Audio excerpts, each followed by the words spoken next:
السلام علیکم ورحمۃ اللہ وبرکاتہ۔ ابن کثیر میں ہے، ایک شخص بڑا نیک اور سخی تھا۔ اس کا باغ تھا۔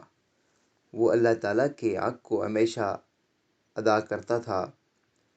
اس باغ کی پیداوار میں سے اپنے بال بچوں اور باغ کے خرچے نکال کر باقی پیداوار کو اللہ تعالیٰ کے راستے میں خرچ کر ڈالتا تھا۔ اس لیے اللہ تعالیٰ نے اس کے مال میں بڑی برکت دے رکھی تھی۔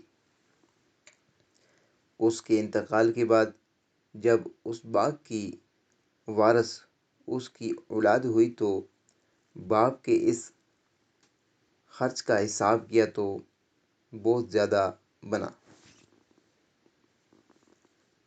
ان لوگوں نے آپس میں مشورہ کر کے یہ طے کیا کہ حقیقت میں ہمارا باپ بڑا ہی بیوقوف اور نادان تھا، جو اتنی بڑی رقم مفت خوروں، غریبوں اور مسکینوں کو بلا وجہ دے دیا کرتا تھا۔ لہٰذا ہم ان غریبوں کے حق کو روکیں اور ان کو کچھ نہ دیں تو ہمارے پاس بہت مال جمع ہو جائے گا اور ہم سب مالدار ہو جائیں گے۔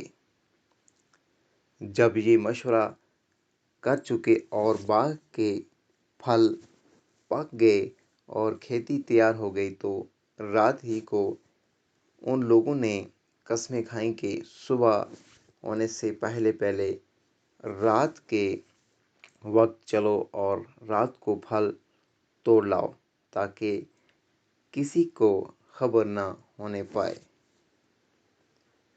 چلتے وقت پچھلی رات کو ایک دوسرے کو جگاؤ اور چپکے چپکے دبے پاؤں چلو تاکہ آس پاس کے غریبوں کو خبر نہ ہونے پائے کہ آج پھل توڑنے کا دن ہے، ورنہ اپنے باپ کے دستور کے مطابق مجبوراً کچھ نہ کچھ دینا ہی پڑے گا۔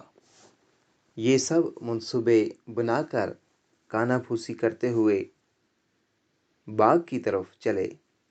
ادھر ان کے پہنچنے سے پہلے ہی اس باغ پر خدا کا عذاب آیا اور آگ نے جلا کر خاکسار کر دیا۔ نہ وہاں کوئی درخت رہا اور نہ سرسبز لہلاتی کھیتیاں رہیں اور نہ پھل پھول رہے، سوائے راکھ کے جلتے جھلستے ڈھیروں کے سوا کچھ بھی نہ تھا۔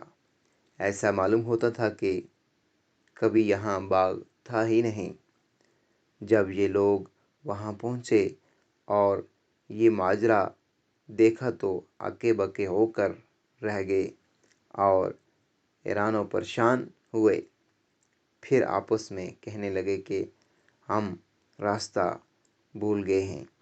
پھر نشانات وغیرہ دیکھ کر سمجھ گئے اور کہنے لگے کہ ہماری بدنیتی اور بخیلی کے سبب یہ برباد کن اور برے نتائج نکلے ہیں۔ اپنی غلطی کا اعتراف کرتے ہیں اور ایک دوسرے کو ملامت کرتے ہیں۔